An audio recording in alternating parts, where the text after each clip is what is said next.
Forgot your iPhone passcode? Don't worry. In this video, I'll show you every option to get your iPhone working again. Welcome back to the Fix Desk. Let's fix it. First, if you still have an option to enter your passcode, I recommend trying any variation you can think of. Yes, every incorrect attempt increases the wait time, but if you remember the correct passcode, you'll keep all your data and you won't have to erase your iPhone. If you can't remember it, you have two options.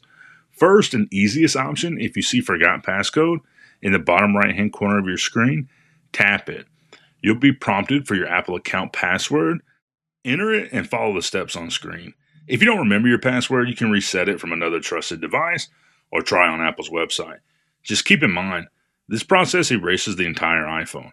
But once it's finished, if you have a backup, you can restore your data from it. But what if you don't have that option? Or you simply don't want to wait? Then we're going to need to use a Mac or PC. You'll connect your device to the computer with a USB cable. And once you do that, you're going to have to put your phone in recovery mode. And recovery mode, to do that, we're going to look at the volume buttons on the left side. We're going to press the volume up, the volume down, and release those. And then we're going to press and hold the power button on the right side. Now, it's all about timing, so it has to be done quickly. You're just going to go up, down, and then hold the power button. You're only holding the power button. You're just doing a really quick tap on the others. So here you can see that we hit up, down, and we're holding the power button, and you'll see the slide to power off. You will continue to hold. The screen goes dark. You're going to continue to hold. We're waiting until we see the recovery mode screen. You'll see the Apple continue to hold the button. Wait for the recovery mode screen. Perfect. You see it now? It's just a cable with a computer and it says restore at the top. You can let go of the button once you see that. You can set your phone aside and you'll be prompted by Finder if you're using a Mac, or iTunes, or the Apple Devices app if you're using a PC. But if there's an issue with the iPhone, you need to update or restore it. You want to choose restore. You'll get another message letting you know it's going to erase the iPhone. Would you like to restore and update? You're going to hit restore and update. And at that point, you'll get the terms and conditions. You'll just continue through that. And once you do, what's happening now is Finder or iTunes is starting to download the latest version of iOS.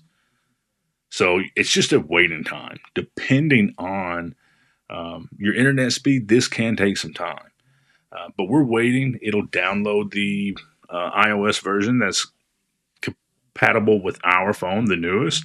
And once it has it downloaded, it's going to erase the current software that we have on the phone and install that. But it'll do it all on its own. It's not complicated. You just have to wait the time. Now, once it finishes, like I said earlier, you can restore from a backup, whether it be iCloud or iTunes. But also, if you had Find My enabled, it will prompt you to enter your password. It's going to tell you that the iPhone is locked to the owner, so you'll have to enter your Apple account password. But you'll just enter that, and then it'll let you continue setting up the device. And we'll show you that process as well. We're going to kind of speed up the video here to reduce the overall length of the video and save you some time. But like I said, at this point, there's no other steps you really need to do. It's just waiting for iTunes or Finder to complete the restore process. All right, now our device has finished restoring, and you see the pop-up there on the phone that the iPhone's locked to owner, and you will see it again. But you'll swipe up from the bottom and go ahead and start setting up the device. You'll select your language, then you're going to select your country or region. Here you'll select your appearance and continue. Now I have a full guide on how to set up a device, so if you need that, I'll link it in the comments below and you can follow that. But you'll have to connect to your Wi-Fi to continue. And I recommend just leave the device plugged in still here. Allow it to charge just in case the battery's low on it.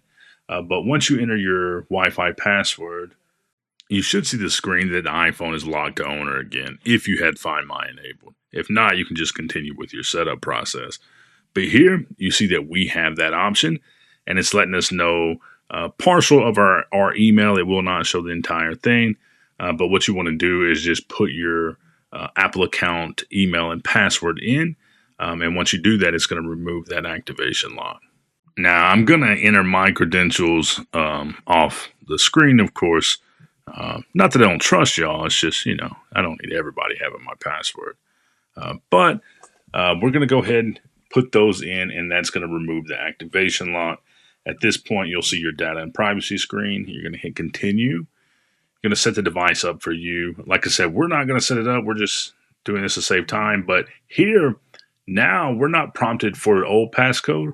We're prompted to create a new passcode. I'm just entering ones for the video process, but pick something that you're not going to forget.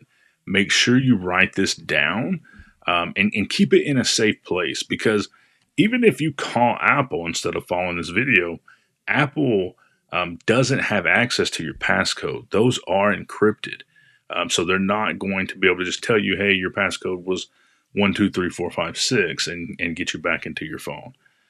So again, write it down, keep it in a safe place. And that's how you get back into an iPhone when you've forgotten the passcode. If this video helped, give me a thumbs up and let me know in the comments below. Subscribe for more Apple tips and fixes every week. And if you run into any problems during the restore process, leave a comment below and I'll do my best to help. Thanks again for watching, and as always, I'll see you in the next one.